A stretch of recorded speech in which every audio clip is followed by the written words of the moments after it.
I told you all about Kamala Harris. I wrote a book about Kamala Harris before the 2020 elections. And I talked about, and everything I've written about Kamala Harris and her psychological profile has been completely validated. She is the most incompetent vice president in American history at this point. She doesn't do anything. She's barely given any interviews since she's taken office. She is completely incompetent. And, like her staff, a number of people on her staff have resigned, because they say she's just so impossible to work with and she's so abusive and she refuses prep for interviews and she's just such a chronic narcissist and a bully. Many, many people have pointed this out. So now, Kamala Harris, because she hasn't done any real interviews for so long, they did this. I'm going to show you what they just recently did with Kamala Harris. I think that this is child abuse on some level. It's child abuse, but it's also just cringe. And, there's no other way to say it. I mean, this is cringe. They had a 10-year-old child interview Kamala Harris, right? She went on like an unknown daytime talk show, and they had a 10-year-old child interview her. We're going to watch this. This is our vice president, who has barely done any real interviews over the past 4 years. Here we go. Mike, before you start, do you think this is the biggest interview you've done yet? Because you've done a lot. I mean, the vice president of the United States is kind of a big deal, so yeah. And I'm sure you did your research, right? Yeah. All right, you ready to take it away? Go easy on me now. Uh-oh. Go easy on me. Oh, it's just so adorable. Oh, she's totally not fake laughing. Oh, this is so sweet. Look what a person Kamala Harris is. A 10-year-old child is going to interview her on daytime TV. Oh my God. Oh, don't you love her? And keep in mind, this didn't work. This gimmick did not work. This gimmick went down in flames because it was still Kamala Harris doing it. It might have been a smart gimmick for another candidate, another vice president, but this was, oh my God, it just gets worse from here. Okay, so first things first, let's clear something up. So you were born in Oakland, California, right? Yes, I was. But if I understand correctly, you're a San Francisco 49ers fan, right? Correct. So did it matter one way or another when my Raiders moved to Las Vegas? It did. Because it was a pretty big deal for me. It changed my life, so. Kind of changed my life, too. And speaking of football. See, this proves that Kamala Harris is human. She can talk about sports, see.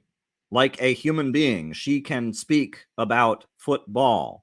She knows about the game played by the humans who run up and down the playing area, manipulating the ball of inflated rubber and pigskin.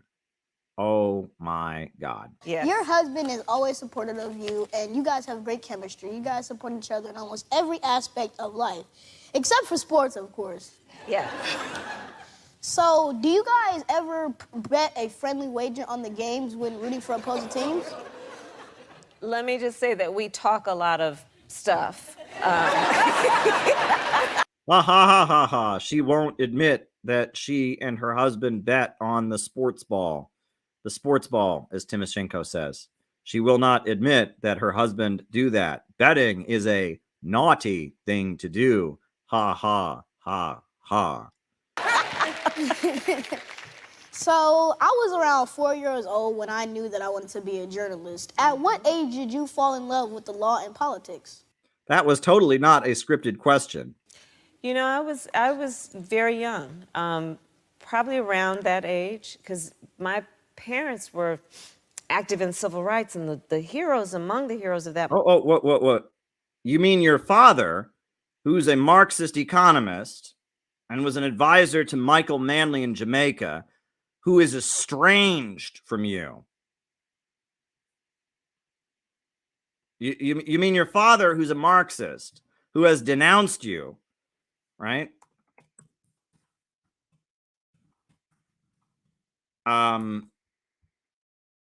And you mean the Black Cultural Center they took you to, Rainbow Sign, that was basically run by the CIA, that was run by the Congress for Cultural Freedom, the Black Cultural Center that you went to.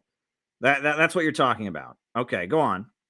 Movement were Thurgood Marshall and Charles Hamilton Houston and Constance Baker Motley. They were the lawyers who took the passion from the streets to the courtrooms. Passion from the streets to the courtrooms. Is that how what you did when you locked people up at astronomically high rates? When your office as California prosecutor was known for violating the law to railroad people to jail, when there were drug labs that were bringing forward false positive results, and you hid that from the defense because you wanted to lock people up? Go read the articles published by the Reason Foundation about her record.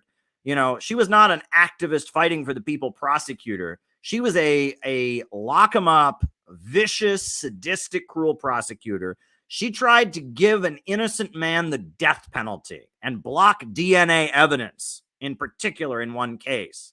No, she was not an activist in the courtroom.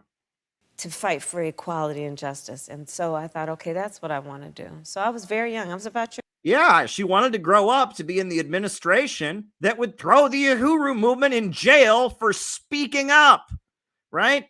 Dr. Martin Luther King Jr. and the civil rights movement that your parents supported, Kamala, were accused of being Soviet agents. All the time they called them Soviet agents. That's what they said. They're a bunch of commies, Soviet agents. They had a billboard. Here's Dr. Martin Luther King at a communist training school. And now your administration, the Department of Justice of your administration, the Biden-Harris administration, is not just saying that about a group of black activists. You're actually trying to throw a group of black activists in prison for being alleged Russian agents. Do you know how ridiculously stupid this is? It's like anyone who knows anything about this woman and her background knows what bullshit this is. She's being interviewed by a 10-year-old because she doesn't have the political stamina to do a real interview. This is insane. age. So I'm 10 years old, and my parents always tell me that if I stay focused, work hard, and follow my passion, I can do whatever I want to do in life. Yes. So knowing all of the knowledge... Oh.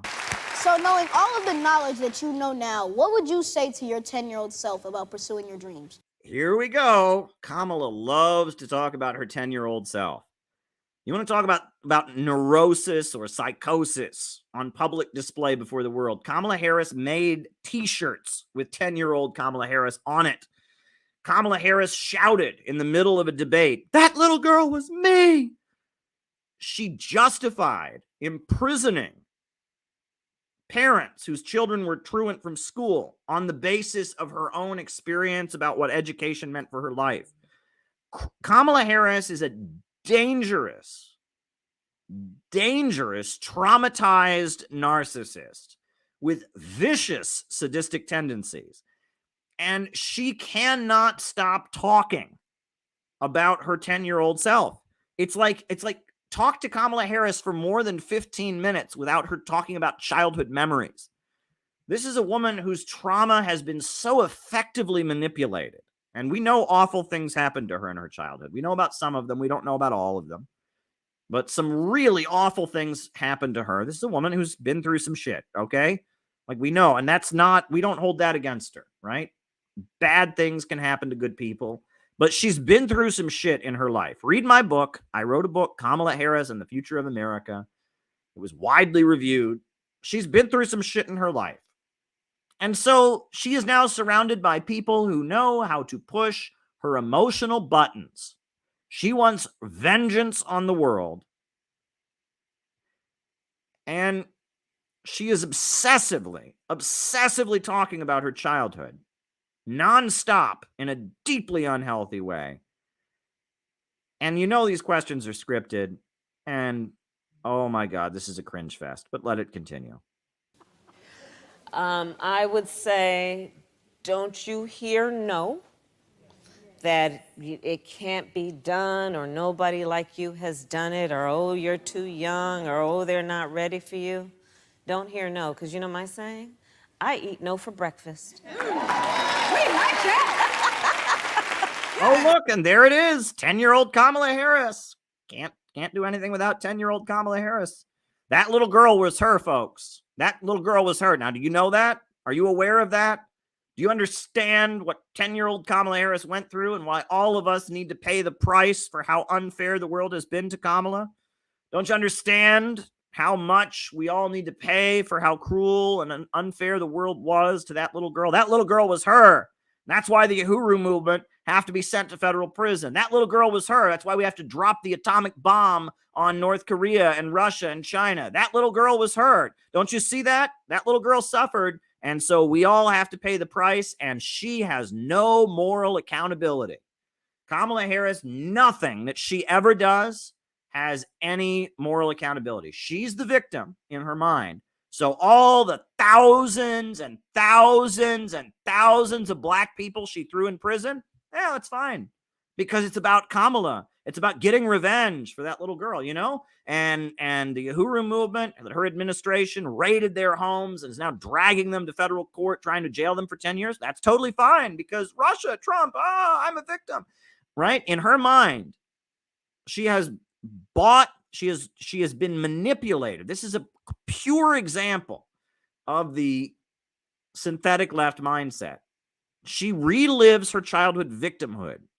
She's thinking about that picture all the time and how unfair the world was to her, how much opportunity she didn't get, how badly she was treated. She's reliving painful experiences.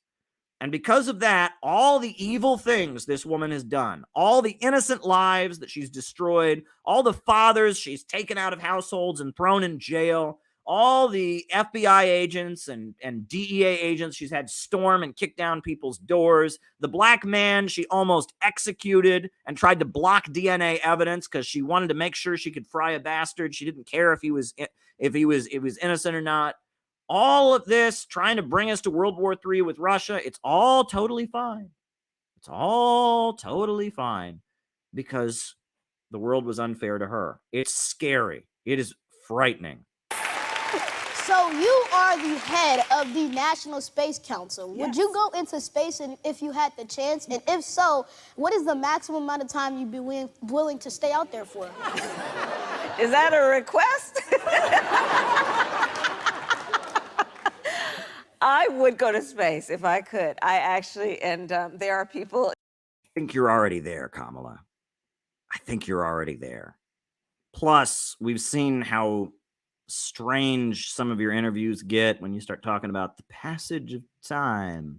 The passage of time. I think you're using hallucinogens as part of your psychiatric treatment, Kamala, and that might be part of it. So I think you're already in space, my dear, but go on. On my team who do know that, but sadly, I think that there are those who would prefer that I would stay on Earth for the time. Hey, but if you go and they let you be a +1, can I be that +1? Yes. Yes. Okay, I only have 2 more questions left. Okay. So, what would you say to the American people with all of this misinformation and controversies going on about rigged elections? What would you say to the American people out there that are not planning on going to the polls next year because they believe their vote doesn't count? Wow, that totally was not a scripted question. Jeremiah, that is such a good topic to raise. I knew who to call. That is such a good topic to raise. Your vote is your voice, and it's the way that we uphold our system of democracy, which is very special, but it's fragile. It will only be as strong as our willingness to fight for it. Yeah, that's why you got to throw people in jail like the Uhuru movement who dare run election campaigns and challenge the Democrats. All right, so my final question is, Yes. what advice do you have to the kids that want to grow up and be president or vice president? Throw a lot of black people in jail. What else? Don't believe in right and wrong. You know, be the girlfriend of prominent politicians in San Francisco. Continue. Follow your passion, because all said and done, if you are fortunate enough, you're going to work very hard. And when you do the work that you enjoy doing, you do it well, and all the other things come. If you do the work you enjoy doing, you do it well. Kamala, my dear, you must hate being vice president. Thank you so much for talking to me, Madam Vice President Kamala Harris. Thank you, Chair Maya. Isn't he precious? Aww. If you like this video, I didn't. Anyway, yeah, that was, how could I not? How could I not? You know, yeah, the boy should come interview me. Let's see how that would go, right? I would tell him about going to space. But yeah, you know, wow. That was, yeah, that was something special.